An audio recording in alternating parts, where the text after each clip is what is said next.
some of your former colleagues, each of whom wear stars or wore stars on their shoulders, have had some comments to make, which have disagreed with yours. General Petraeus, a well-known politician, even though he wore 4 stars, had the following to say. We'll run the clip on CNN about the status of affairs between Russia and Ukraine. Take a listen. It's going to be very tough. Depends, obviously, on how really difficult this winter is. In the southern area, it may not be as difficult as certainly it is in the north and the northeast. I think the fighting will continue, however. And the Ukrainians, of course, are also showing something here that is crucially important. And that is that they are generating forces. They're recruiting, training, equipping, organizing, and then employing additional Ukrainian forces much more effectively and efficiently and impressively than are the Russians. As the ambassador mentioned, the Russians are struggling just to find replacements, much less to find organized, equipped, and trained units. Comment, Colonel? Well, the comments on the Ukrainians, I think, is fictional, to put it bluntly. He's spinning fiction. The Ukrainians have long since scraped the bottom of the barrel. They've lost their best troops. You just don't instantaneously regenerate them. In this latest counterattack in Kherson, there were 3 Ukrainian brigades.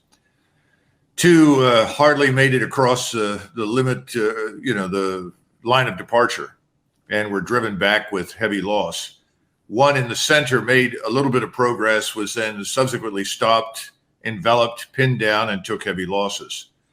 The Russians are, frankly speaking, they've taken losses as well, but they've maintained their core force. If you have a 10,000-man formation or a 5,000-man formation and you have 500 to 1,000 casualties, as long as you have that core formation, you can fill it out and go back and fight with it.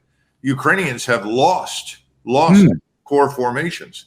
That's why this whole notion of regenerating a force at this stage is frankly absurd.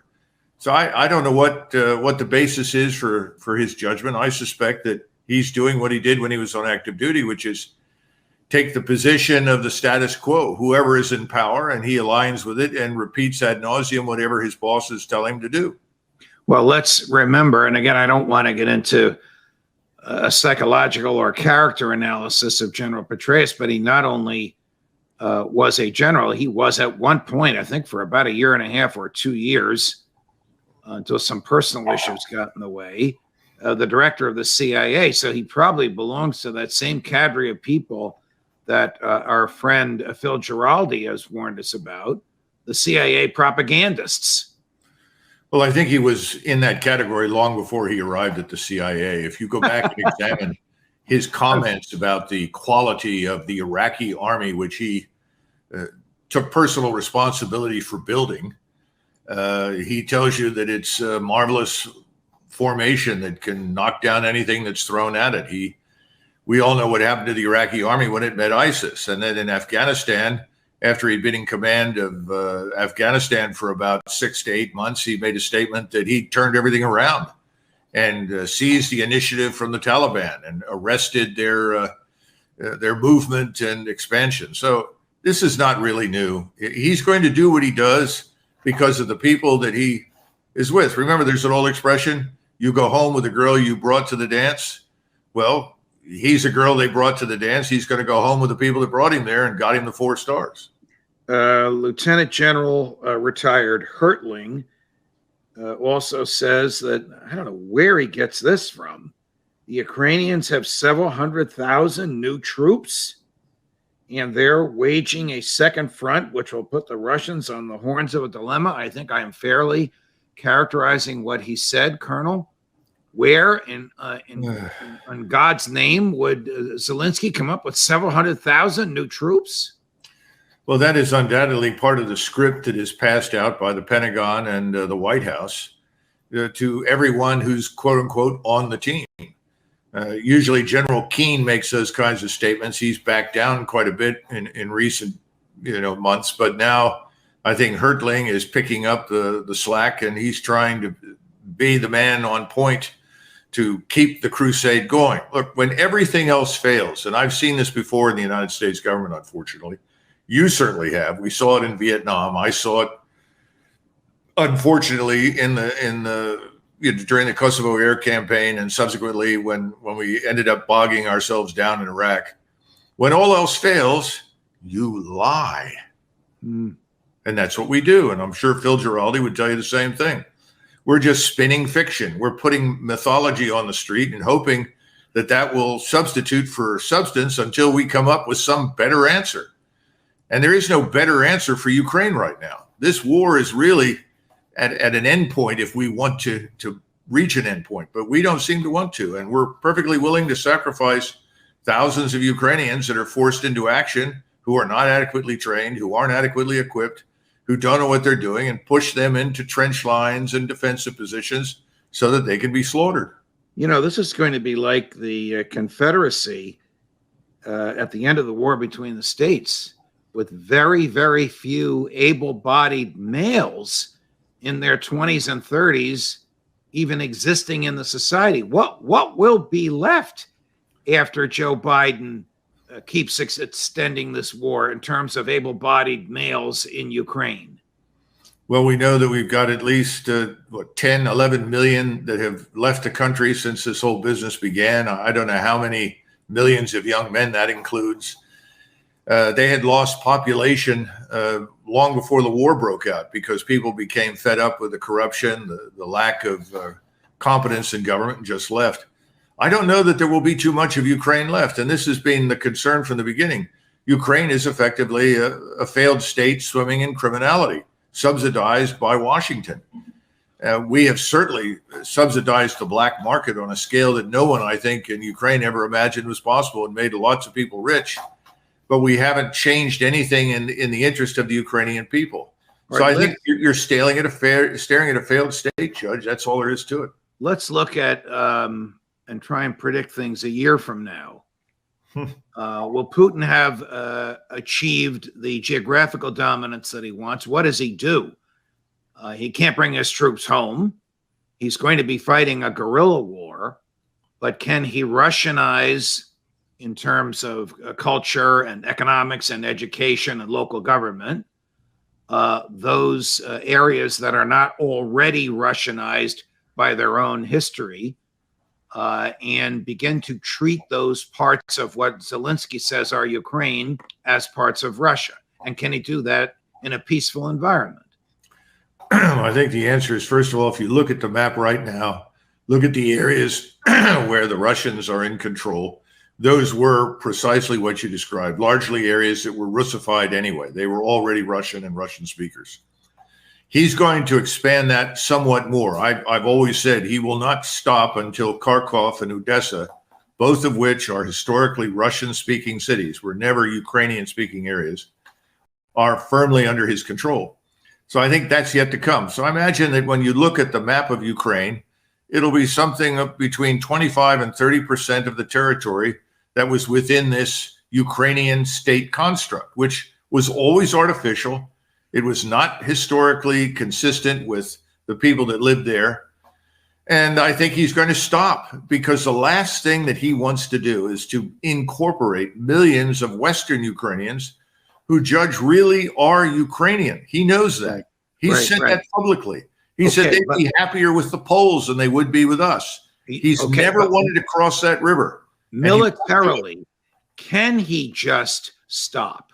I think he can. Will he not have to defend a border from Ukrainian invasion and defend the streets from Ukrainian guerrillas?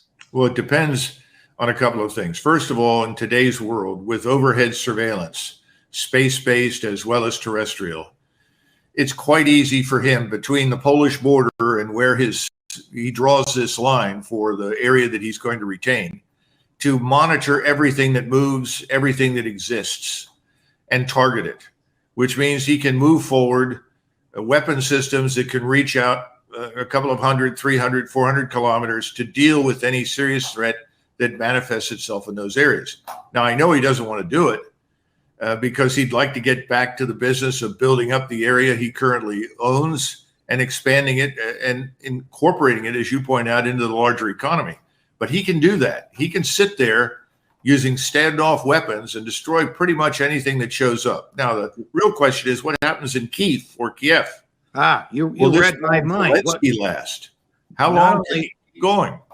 Not only what happens in Kiev, what do Secretary of State Tony Blinken and Secretary of Defense Lloyd Austin tell the president and tell Zelensky about the stability with which the Russians have maintained control over these areas? In other words, so they say at some point, hey, we're not helping you anymore. They've already made it clear privately, and the Ukrainians inside Zelensky's government have effectively admitted they cannot retake the territory that is now under Russian control. So that's about it. Remember, we were talking about, Petraeus and Hertling about these fanciful counteroffensives. No mention was made of retaking any territory. They can't do it. It's impossible. So as long as that is the case, and I think it is right now, I'm sure that Biden has been told that. Okay. But let's go back and look at that original purpose. We are there, according to Biden and his administration, to quote unquote damage Russia and then quote unquote make it impossible for the Russians to do anything like this in the future, assuming, of course, that the Russians are even remotely wanting to do that. Well, this is a very expensive proposition. We have problems here at home, and we don't need to spend a lot of time on it. I'm not an economist, but you know how I feel about economists. They're about as competent as astrologers when it comes to long-term forecasting. But I see disaster on the horizon here at home economically, and I think the pressure will ultimately be brought to bear after the midterms to end this. Now, will we formally stand up and say we accept what's happened and we end it? No, of course not. We never do. We'll just act like it's over and we've left. What did we do when Vietnam ended? We left. We left. All right. The mainstream media in America has reported in the past week or 10 days that Putin sent out directions to those who work for him to find 175,000 more able-bodied young men to join his military. Why is he doing this? Why is this public? Well, first of all, is it true? Why is he doing it? Why is it public? Do they use a draft or do they pay them to join? Well, first of all, I don't even know whether or not that's true. They were scheduled to pick up an additional 132,000 young men through their draft system this year. Does he want more? He may. Does he have the ability to bring in more? Of course he does. But remember, this is a man who does not want to put Russia on a war footing. He doesn't want a war with the West. He knows that if he suddenly decided, well, the hell with this, I'll mobilize the country and we'll just march across Ukraine, that is manna from heaven to the people in Europe and in the United States who want to depict him as some sort of evil conqueror. He's not interested in that. Right now, I know that they have stood up a number of formations for administrative, policing, and control of the areas they currently have. That's totally natural. That makes lots of sense. They brought in reservists to replace the regular army formations that have been doing most of the fighting. And now that regular army is back in the battle, as we've discussed. Beyond that, I would be very hesitant to believe what I cannot confirm through official channels. And I can't confirm that. I think I've asked you this before, and I'm going to keep asking it. What effect, if any, we're now at Labor Day, will winter have in this battle? Well, I'd like to point out that contrary to Petraeus' expectation, it gets very cold in the Crimea. I've talked to large according numbers. According to General Petraeus, the southern part of Ukraine is not cold in the wintertime. No, I'm afraid he's dead wrong on that one. I've talked to too many German veterans, Russian veterans, Ukrainians. I mean, that part of the world is cold. Is this as cold as the Arctic Circle? No, but it's very, very cold. I don't know what the weather's going to be like this winter, but if it's a normal winter, it's going to have a big impact on the Ukrainians who are going to have a lot of trouble keeping themselves warm. And I say that not about the Ukrainian population in general, although that may be an issue, I don't know, but for their soldiers. It's going to be tough to maintain yourself in that field. Remember, this is wide open territory. This is not jungle. This is not heavily forested. This is not mountainous. It's wide open, rolling countryside where, you get to maneuver with all sorts of tanks and self-propelled guns and assault guns. And you've got lots of overhead surveillance linked to rockets and missiles and loitering munitions. It's very difficult in the winter to hide from all of that. So I don't have an easy answer, except that I think that Putin will at some point step forward, draw a line when he thinks he's got everything he wants, and call it a day.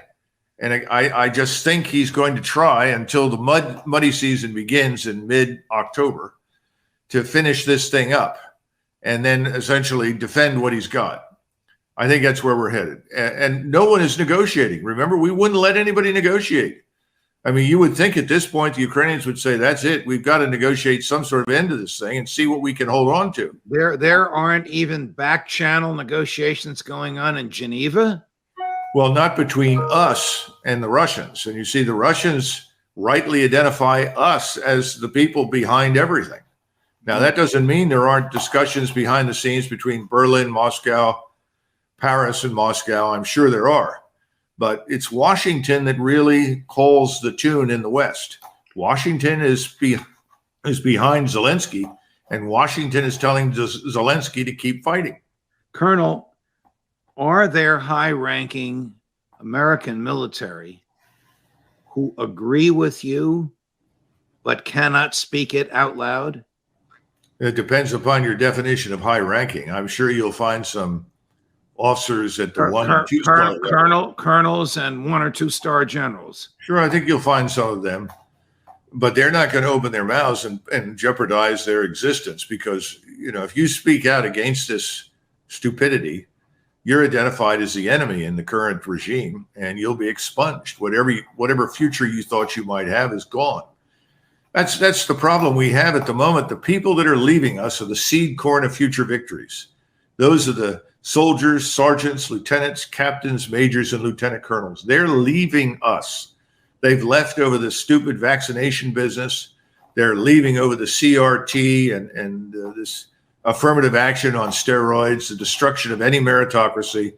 And they're leaving because they're watching this unfold as another disaster that's ultimately going to rebound to our disadvantage. And who or what is replacing them? That's the point. My impression is not the best, because the Army's attitude, in fact, I think most of the services take this attitude. All right, you don't like it here, fine, you're out. Next. And we've already said we're dropping standards. We're relaxing standards across the boards to accommodate people that we normally wouldn't take. I see nothing good coming out of this. Not a pretty picture, but certainly, as always, an intellectually honest one. Colonel Macgregor, always a pleasure. Thank you for joining us. Oh, thank you, Judge.